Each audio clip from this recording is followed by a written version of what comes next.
Monsieur le Premier ministre, Mesdames, Messieurs les ministres et secrétaires d'État, Monsieur le Premier président de la Cour des comptes, Monsieur le vérificateur général du Sénégal, Madame le contrôleur financier, Mesdames et Messieurs les secrétaires généraux des ministères, Mesdames et Messieurs les gouverneurs de région, Mesdames et Messieurs les directeurs généraux et d'administration centrale, Mesdames et Messieurs les présidents de conseil, directeurs généraux et directeurs d'entités du secteur parapublic, Mesdames, Messieurs. Je voudrais tout d'abord vous remercier d'avoir répondu à mon invitation pour participer à cette première conférence des administrateurs et managers publics, quand, dans l'histoire de l'État, c'est un rendez-vous inédit. Inédit par son format qui réunit l'ensemble des structures publiques et parapubliques autour du président de la République, du Premier ministre et de son gouvernement. Inédit aussi par l'esprit qui le sous-tend. Cet esprit est celui d'une réflexion collective sur la rénovation de notre gouvernance publique et sur les voies et moyens de porter notre pays vers la transformation systémique que nous souhaitons. Dès ma prise de fonction, le 2 avril 2024, j'ai souligné l'impérieuse nécessité de repenser notre gouvernance et de réinventer notre administration, de sorte qu'elle puisse répondre de façon optimale à l'ambition que nous portons pour le Sénégal. Cette ambition a pris forme dans la vision Sénégal 2050, présentée le 14 octobre dernier et qui constitue désormais la boussole de l'action publique. Pour rappel, la vision 2050 est articulée autour de 4 axes stratégiques. Le premier axe, économie compétitive et création d'emplois. Le deuxième, aménagement durable des territoires et développement. Le troisième, capital humain et justice sociale. Le quatrième, bonne gouvernance et engagement panafricain. Vous noterez avec moi que le capital humain et la bonne gouvernance se situent au cœur de cette transformation. Je salue donc l'engagement constant de tous les agents publics, fonctionnaires comme non fonctionnaires, dont le dévouement quotidien fait vivre l'esprit républicain. Je leur renouvelle ma confiance ainsi que celle du gouvernement. Je souhaite également souligner le rôle crucial des cadres, dirigeants, pièces maîtresses de la haute fonction publique, qui secondent le président de la République et le gouvernement dans l'élaboration et la mise en œuvre, ainsi que de l'évaluation des politiques publiques. Au demeurant, au terme de 9 mois d'exercice du pouvoir, les constats sont alarmants. Nous faisons face à un État contraint, dont les marges de manœuvre budgétaires et financières n'existent quasiment plus. Ensuite, une administration républicaine, certes, mais manquant de cohérence et figée dans des schémas dépassés, alors même que nos réalités socio-économiques évoluent rapidement, marquées notamment par la transformation numérique et l'essor de l'intelligence artificielle. Puis, un secteur parapublic hypertrophié, doublonnant souvent avec l'administration centrale, qui est budgétivore et dont la contribution aux dividendes de l'État reste trop faible. Enfin, des services publics complexes et coûteux qui limitent l'efficacité des politiques publiques et ternissent l'image de l'État. Dès lors, il est impératif de refonder notre administration pour la rendre plus moderne, plus proche des citoyens et plus efficiente dans ses missions. C'est l'objectif même de cette conférence des administrateurs et managers publics, qui se veut un cadre de dialogue, de réflexion et d'orientation stratégique. Mesdames et messieurs, pour ancrer cette volonté de modernisation, il est essentiel de rappeler les 3 principes directeurs qui régissent la fonction publique. Le premier, le respect de la hiérarchie, indissociable de l'autorité de l'État. Le deuxième, la primauté de l'intérêt général, incarné par le président de la République et le gouvernement, eux-mêmes investis de la légitimité populaire. Le troisième, la solidarité gouvernementale, principe fondamental qui exige un respect total envers les membres du gouvernement et envers l'institution gouvernementale elle-même. Je n'entrerai pas dans les détails des attributions institutionnelles.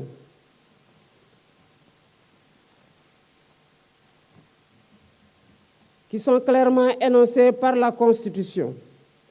Mais je rappelle que celle-ci doit demeurer un livre de chevet pour tout responsable public. J'insiste néanmoins sur l'importance capitale du respect dû aux membres du gouvernement, institution collégiale et solidaire, seul responsable devant le président de la République et l'Assemblée nationale.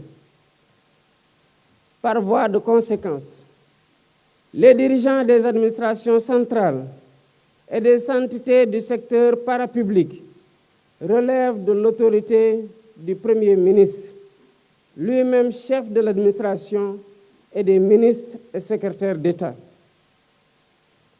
C'est un impératif de bonne gouvernance. Toute décision importante, qu'il s'agisse de recrutement, de budgétisation, de contractualisation ou de partenariat, doit être validée par l'autorité ministérielle et interministérielle compétente.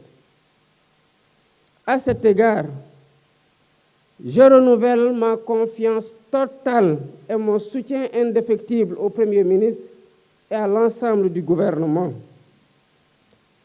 Mesdames, Messieurs, une gouvernance exemplaire demeure une gouvernance intransigeante sur la loyauté et l'intégrité des acteurs. Une gouvernance marquée par le sens élevé de l'État, l'exigence de transparence, la lutte contre la corruption, la réduction des comptes et l'impartialité dans la conduite de l'action publique. Sous ce rapport, l'adoption prochaine d'une série de lois sur la transparence dans le but d'améliorer durablement la gouvernance publique traduit une volonté politique soutenue de créer dans le secteur public un environnement sain, propice au travail de qualité, au service du bien-être des populations, quelle que soit leur localité de résidence. Afin de mieux répondre aux attentes de nos populations et stimuler le développement local, nous allons, dès cette année 2025, activer les pôles économiques, assises stratégiques de la territorialisation des politiques publiques. Je souhaite instaurer une gouvernance de proximité, attentive à chaque collectivité territoriale, apte à déployer des politiques équitables dans l'hydraulique, l'électrification, la santé, l'éducation et la formation. Lors du Conseil des ministres du 16 octobre 2024, j'ai rappelé que la performance de l'État se mesure à la cohérence de ses méthodes et à l'efficacité des interventions. En particulier, pour accompagner l'industrialisation de nos territoires et le développement de filières stratégiques créatrices d'emplois. Dans cette optique, je signale l'importance de la refondation de l'action des pouvoirs publics qui doit être conforme aux besoins et aspirations des populations, en repensant la déconcentration et en revitalisant la décentralisation. Repenser la déconcentration, c'est évaluer la mise en œuvre de la charte de la déconcentration de 2020. Repenser la déconcentration, c'est évoluer vers une nouvelle doctrine de déconcentration plus avancée qui impulse un État central cohérent dans son organisation et ses processus de prise de décision et d'action.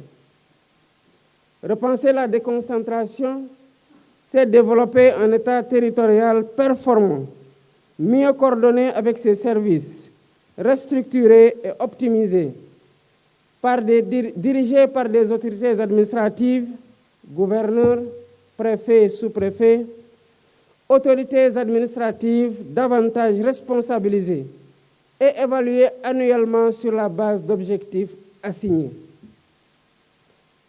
À ce titre, je demande au Premier ministre de définir un nouveau dispositif d'approfondissement de la déconcentration au sein des ministères et au niveau territorial. Parallèlement, nous devrons revitaliser la décentralisation en réexaminant le découpage administratif des collectivités, les compétences qui leur sont transférées et la fiscalité locale, tout en prévoyant des mécanismes de financement plus adaptés aux besoins des collectivités. Ce travail de révision se fera en concertation avec les élus locaux et les acteurs territoriaux, de manière à promouvoir une subsidiarité efficace et un développement territorial équilibré. Monsieur le Premier ministre, Mesdames, Messieurs les ministres, Mesdames, Messieurs, un État stratège confère des délégations à des entités publiques, mais veille à l'exemplarité de leur gouvernance et à leur performance. C'est pourquoi j'attache une importance primordiale à la supervision du secteur parapublic. Je demande au Premier ministre d'assurer l'application rigoureuse de la loi d'orientation du 19 avril 2022 relative au secteur parapublic, qui vise à mieux cerner le portefeuille de l'État, à maîtriser la gestion des ressources publiques et à vérifier la pertinence des interventions du secteur parapublic. Je rappelle l'exigence pour les organes délibérants et exécutifs des entités du secteur parapublic de s'en tenir strictement à leurs prérogatives. À ce titre, je demande au conseil d'administration et aux directions générales de soumettre sans exception leurs choix stratégiques au ministère compétent grâce à la tenue systématique de pré-conseils. Les comptes rendus de ces réunions seront communiqués en détail au président de la République et au Premier ministre. Il en va de même pour les décisions de recrutement et de rémunération. Celles-ci feront l'objet d'un encadrement réglementaire strict afin de préserver à la fois la cohérence des politiques budgétaires et la soutenabilité des finances publiques. Ce rappel illustre l'ampleur des défis posés par la gouvernance du secteur parapublic, dont la performance et le contrôle exigent une vigilance de tous et à tous les instants. J'attire l'attention sur l'importance d'une gestion rigoureuse des entreprises publiques qui doivent être administrées selon les meilleurs standards internationaux. Elles ne sauraient constituer un fardeau pour la nation. Au contraire, Leur contribution à la prospérité collective doit être évidente. J'invite donc le ministre des Finances et du Budget, ainsi que le ministre de l'Économie, du Plan et de la Coopération, à évaluer et à actualiser la doctrine de gestion du portefeuille de l'État. Cette révision se justifie par les risques économiques, budgétaires et financiers que certaines entreprises publiques d'envergure peuvent faire peser sur nos ressources nationales. Je demande en outre au Premier ministre, en coordination avec le ministre secrétaire général de la Présidence de la République, de définir une liste précise d'entreprises publiques stratégiques, parmi lesquelles certainement la Sénélec, Petrosen, la SAR, Air Sénégal, le FONSIS, le groupe La Poste ou encore le port autonome de Dakar. L'énumération, évidemment, n'est pas exhaustive. Leurs modes de gouvernance devront être renforcés afin d'instaurer un contrôle rigoureux et permanent de leurs activités et de leurs performances. Au demeurant, j'ai déjà requis du chef du gouvernement la réactivation du comité interministériel de suivi et de restructuration des entreprises en difficulté. Celui-ci aura pour tâche d'identifier les failles de gestion et de proposer des solutions pérennes.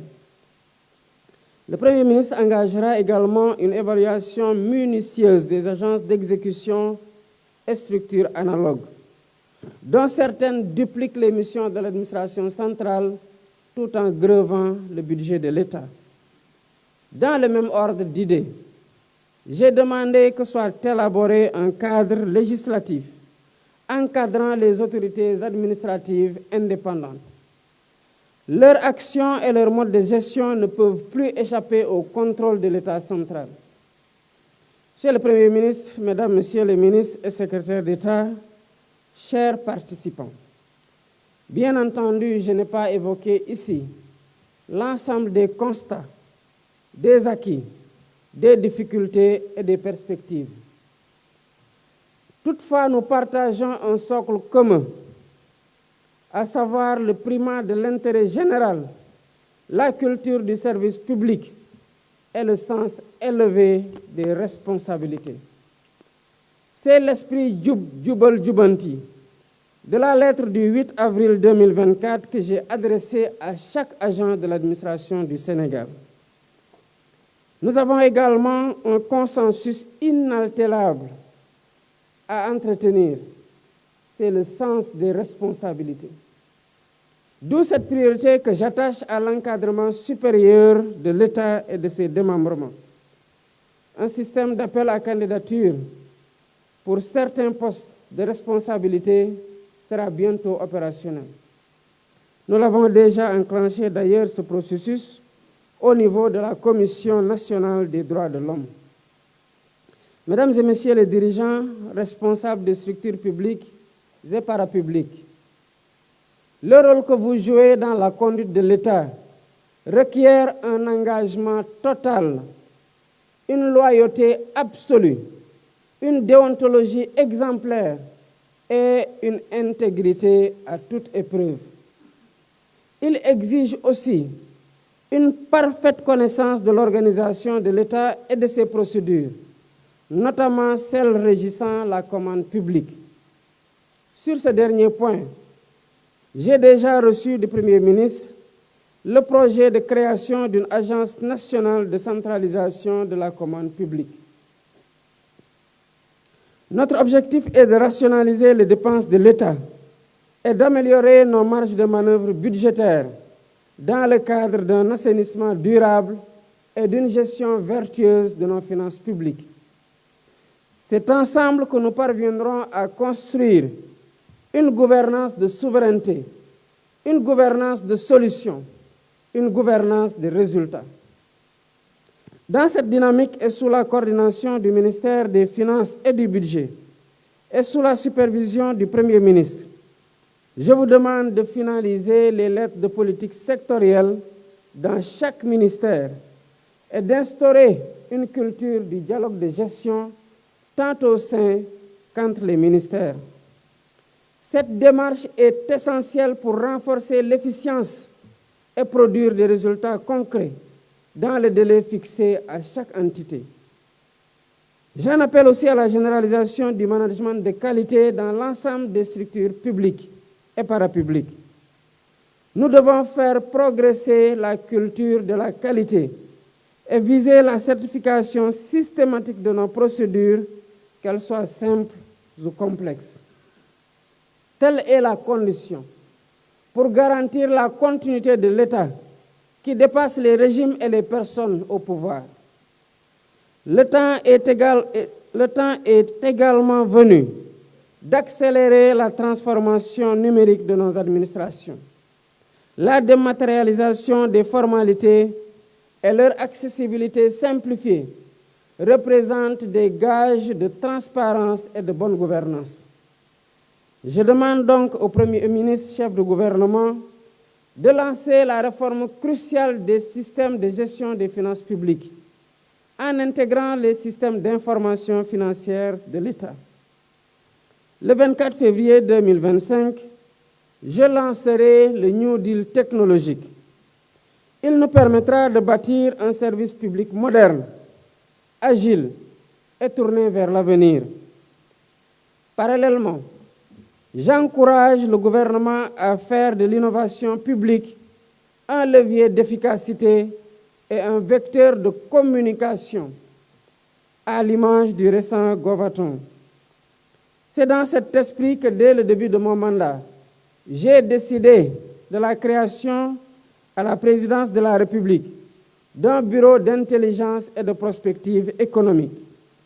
Il travaille en synergie avec le bureau de suivi et d'évaluation des politiques et programmes publics et le bureau opérationnel de coordination et de suivi relevant de la primature. En attendant la mise en place d'un dispositif de pilotage plus robuste de l'agenda national de transformation Sénégal 2050, ce dispositif renforcera la culture de suivi et évaluation, indispensable pour mesurer l'impact de nos politiques et pour assurer l'amélioration continue du service public. Mesdames, Messieurs, diriger, c'est décider. C'est surtout conduire des hommes et des femmes. C'est donc en définitive disposer d'un capital humain précieux à valoriser pour améliorer les performances des organisations publiques et parapubliques. C'est pourquoi la transformation de la fonction publique est une priorité absolue.